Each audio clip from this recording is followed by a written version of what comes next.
Hi everyone, welcome back. Abus XP20s. There's the key, it's a 6-pinner, and there's a bunch of passive pins too. There's 3 that directly oppose the main pin stacks, and there's 2 on the edge of the key. And then there's an interactive element right there. It's actually above the main key pins and slightly right just behind the last one, and it is very effective. I've had a lot of trouble with it. I found that I started tensioning it counterclockwise this way, and I just couldn't get it. Every time I'd go to set the interactive, everything would drop. I just got in this cycle of lifting and setting, or lifting and dropping, lifting and dropping. So then I decided to try clockwise tension, and it works pretty well most of the time. Let's see if I can replicate. I'm going to be tensioning with a lock noob 1.5 by 3 mil tensioner, clockwise, and picking with 2 flags. This one is a number 4 G Pro, and this one is a number, what's that, 12. Kind of a rounded tip. I use this one for the interactive. All right, did I show key operation? No. There we go. Key works. Let's get to it. Okay. 1 is springy, 2's binding.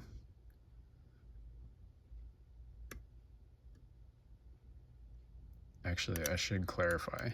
There's also a pin-in-pin driver in this lock, and in mine it's in position number 2. In others, I don't know if chamber 2 is the standard spot for it, but everything will feel springy until you find that pin-in-pin and push the springy key pin down enough to push the outer driver out of the shear line. And it just takes a little bit of experiment to find that. So in mine it's 2. And it's a little hard. There we go. Got it. 3's binding. Counter rotation. 4 is springy.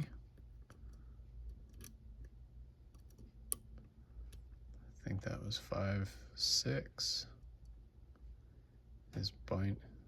Not sure if this is 5 or 6. It's binding though. Got that. Okay, that was 5. Here's 6. 6 feels springy. 5, 4 is binding.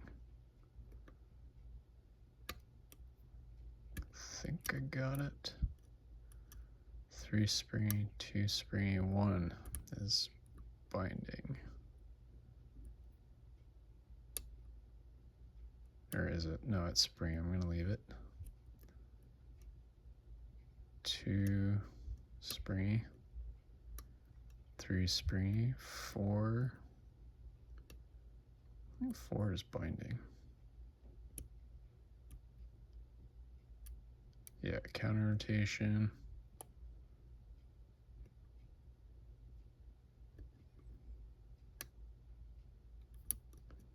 I think I got it. What's this? 5 again. Binding.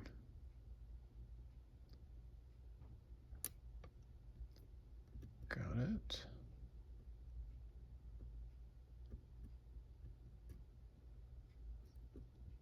And I can feel the pick dragging. Is this 5? It's binding. Got it. 4, 3. I think this is 3. binding, springy, 2 springy, 1 springy, 2 springy, 3 springy, 4 springy, 5 was binding, 6 is binding. Got it. 5, 4,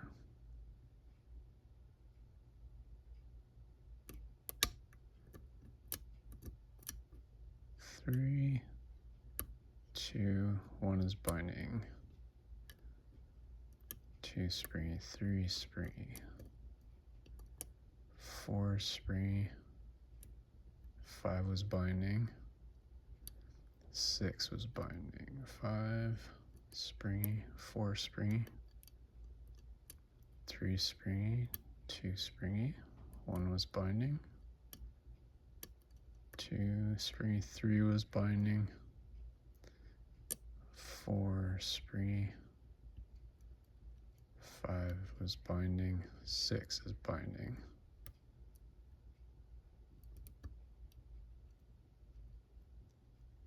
Feels springy.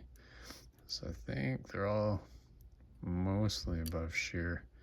We're dealing with tapered sections now. 2 springy,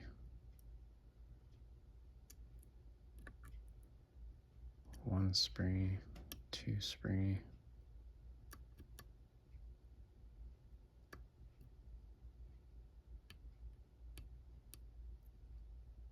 3 springy, 4 springy,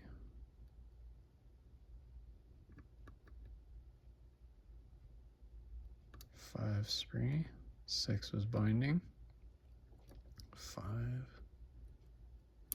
4,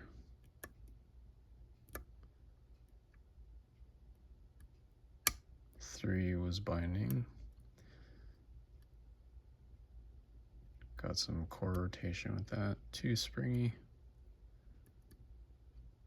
1 is springy, 2, 3 springy, 4 is binding. There we go, more core rotation.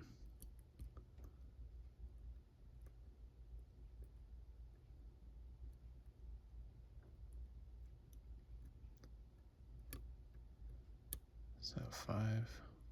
5 springy.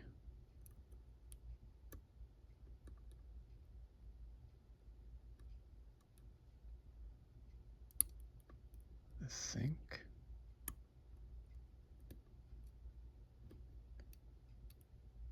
Four. Or 6 rather. Or is that 5 again? Let's go back to the start. What's that? 3. 1 springy.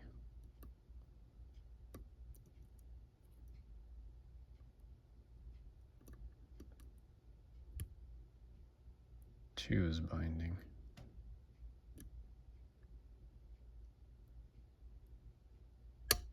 There we go. More core rotation.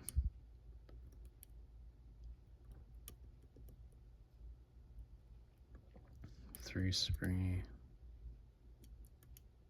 4 springy.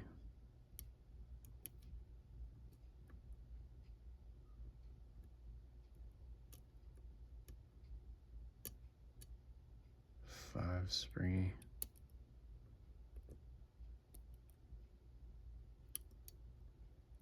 6.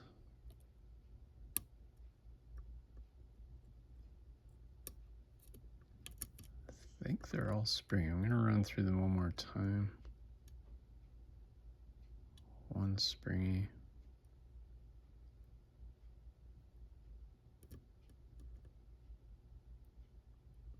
2 springy.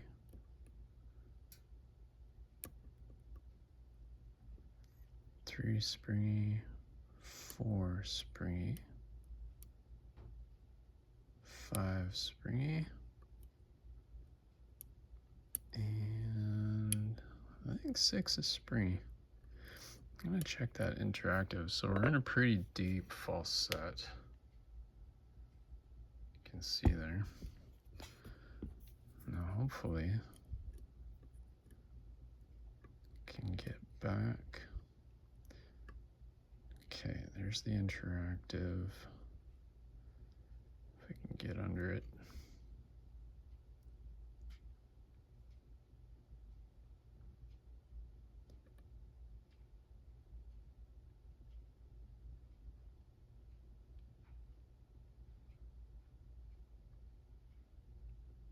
There we go.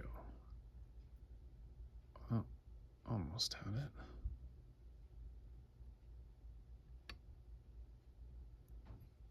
Okay, little manual counter rotation.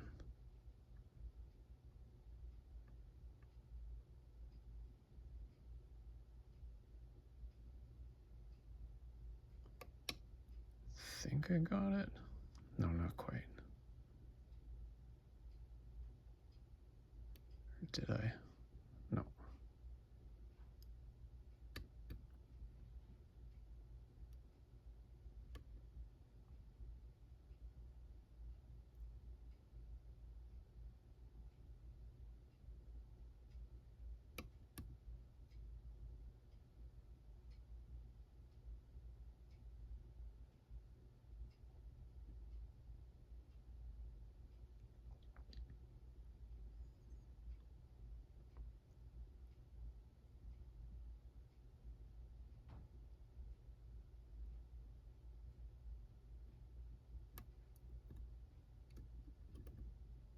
I think I might have it because the passes are really squeezing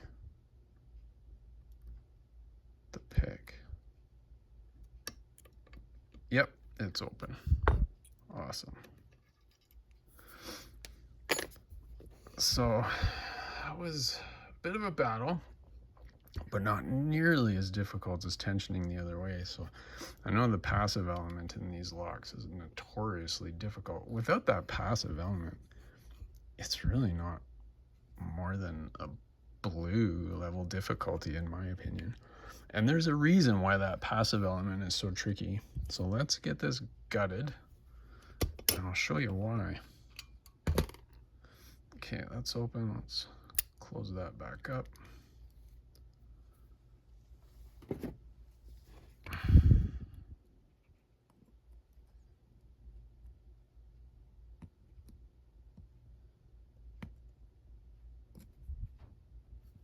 Is that enough?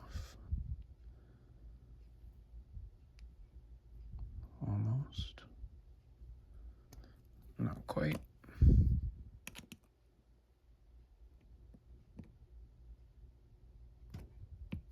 There we go.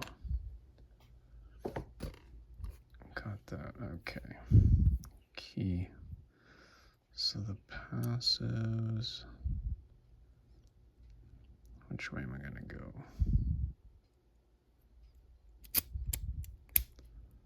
Go this way.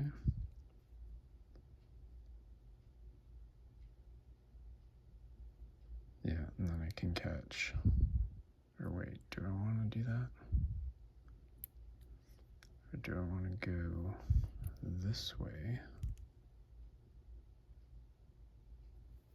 and catch the passive with my thumb?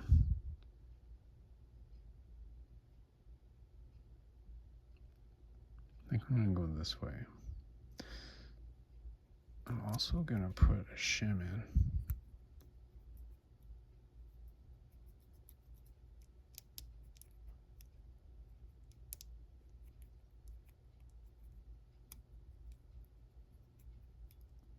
Just as a little extra insurance.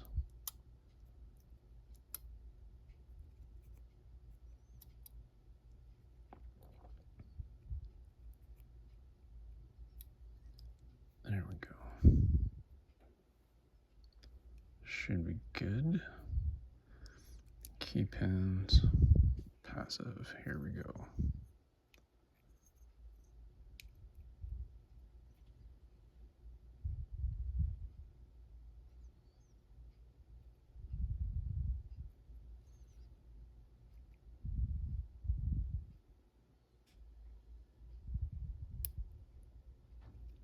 Heard the click of the passive element. There we go. Okay. So we got that. Oh, I'm shaking. Okay, shim. So I'm gonna catch these key pins. Let's get this passive element dealt with. Hopefully it doesn't, yeah, it's sticking to my thumb. Oh, there, caught it. Where's my tweezers? Oh, come on. They're there. So here's what is essentially the driver of the passive element. We'll come back to this. I'll show you a better view. There. There's a tiny little spring. Actually, I'm going to put the passives up here because it is a 6-pinner. Let's get this guy out of the way. Here's the passive key pin. We'll come back to these things in a few minutes. Okay, so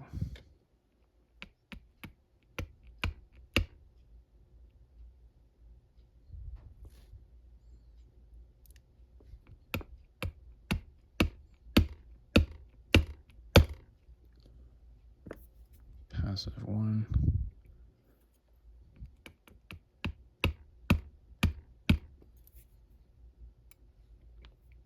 Two and 3.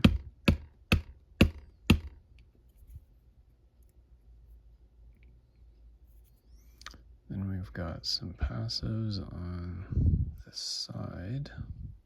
Actually, I'm gonna, yeah.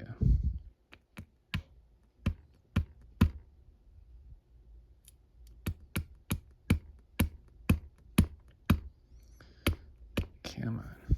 There we go. So that was in 1, 2, 3, 4. The next one's in 4. 4. Okay, key pins. We have a nice, I guess I'd call that a torpedo in 1, torpedo in 2.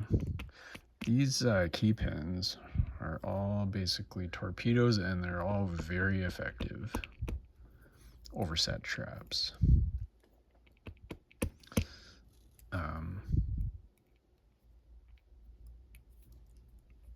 But they can be avoided.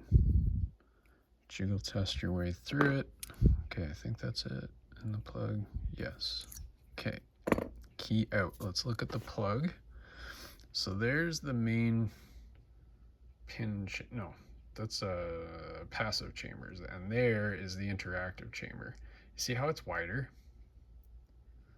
It's kind of oval, where the other ones are round. The oval shape of that chamber is what makes this passive element so effective.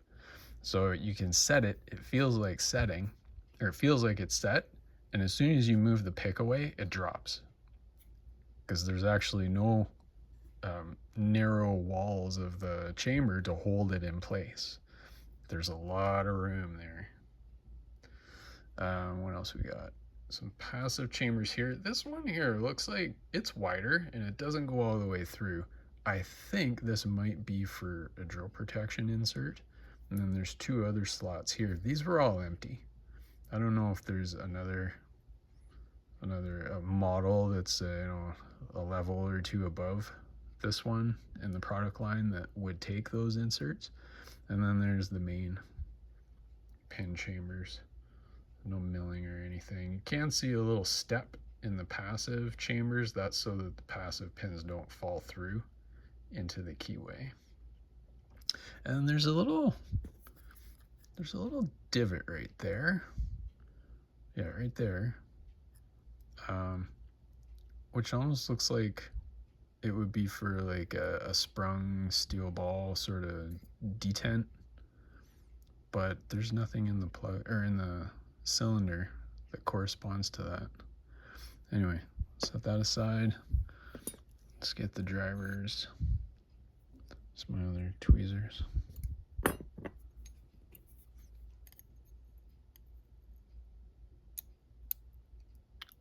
Tapered spool in one, almost like a dumbbell pin on the top end there. That's the end that interacts with the key pin and the shear line. Let's flip that over. And here is the pin and pin, chamber 2. We'll come back to that. Another dumbbell spool tapered thinger in 3. A T-pin in 4. Another tapered dumbbell spool in 5. And the same thing in 6.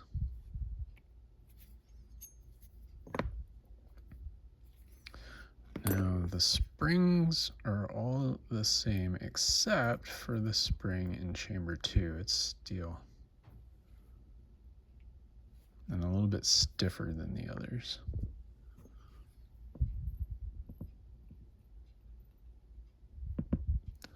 The others appear to be copper or brass or possibly coated steel, but they're a little bit thinner gauge wire and they're not quite as strong. Here's my light. Let's take a look at the Bible. There's the Bible chambers. And there's where, wait, where would that top of that plug be? That's the top, there's the detent. So the detent, yeah, that little dimple in the plug would be up here at this end of the cylinder, and there's nothing there to correspond to it, so I'm not sure what's going on there. Backside. Here's the passive pin slot for the edge of the key. The slot doesn't go all the way to the back of the cylinder. It stops about 1/4 inch in. And then there's the other notch or groove. This one doesn't go all the way back either. It stops about 1/16 of an inch short. It's kind of hard to see there. Let's flip it around. There you can see a little better. There's a hard stop at the back there. Same with that one.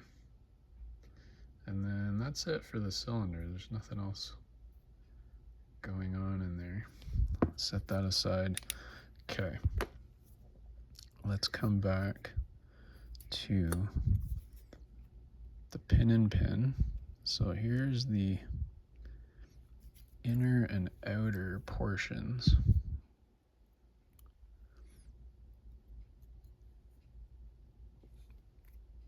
Here we go. So there's the outer driver on the left, the inner driver on the right. I'm still shaking, holy smokes. And they would fit in like that. The bottom of the inner driver sits on the spring.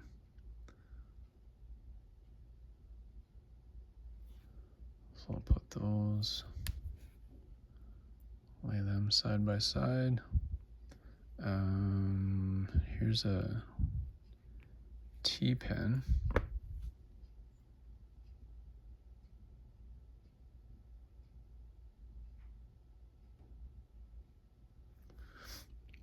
And the passives, or passive here is the more extreme version of the torpedoed key pin. Look at that monster.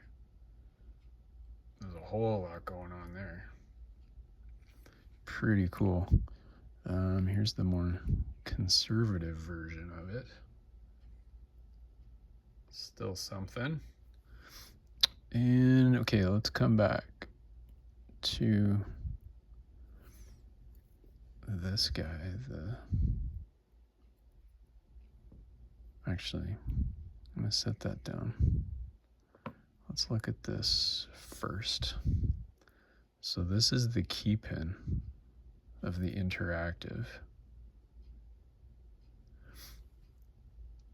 The bottom part of it is the part that the key pushes on, and then you see that tiny little nipple on top. That's the part that engages with this little cupped driver, for lack of a better term. And if we take a look at the driver on the inside, it's stepped. So you get a couple clicks. I don't know how well I'm going to be able to show this. This might work. Let's try. Oh, now I'm not going to focus. Okay, can I get? So there's a little divot in the driver, and then there's a little shoulder just beyond that.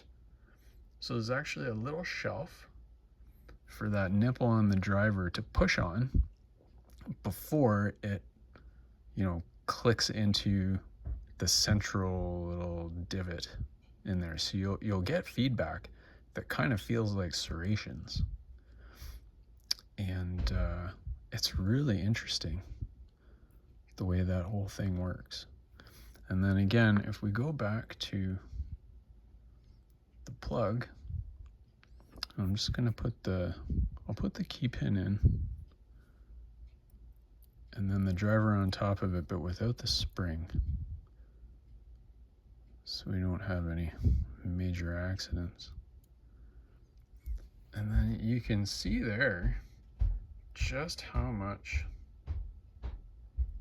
play there is, how much room there is for that driver to move around. So you can set it and drop it depending on which way you're tensioning. When I was tensioning counterclockwise, I could set it and drop it all day long, and I would just never got the lock open. It wasn't until I switched to clockwise tension that I actually got it to set and stay set and pop. So one indication that you're on the right track with this pin is when you pick that pin and you fall a little deeper into a false set, you get more extreme plug rotation, and your pick gets pinched by the passive pins. That means that the passive pins are being pushed out of the little grooves into the keyway and pushing on the pick itself. So that's something that you can watch out for, and give you an indication that you're on the right track, and you might even actually have the lock open. All right, let's get this. Where did I put? Oh my goodness. Yeah. Almost lost those. Okay. I'm gonna move these down here. And this tiny little spring, I'm afraid that it's gonna bounce away, so I'll show it. I'm going to set it over here. And let's get a close-up of all the pins. Get these passives in a more convenient location.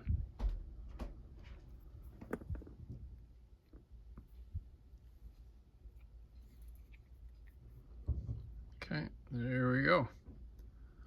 So some tapered dumbbell spools in 1, 3, 5, and 6.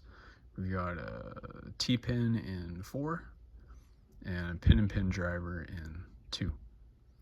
And then these wonderful overset trap key pins, bunch of passives, a nasty interactive element, and that's it. All right, thanks very much for watching. Appreciate it. Oh, and a steel spring on those pin and pin drivers. I think that's it. Thanks very much for watching. Appreciate it. I'll see you next time. Bye-bye.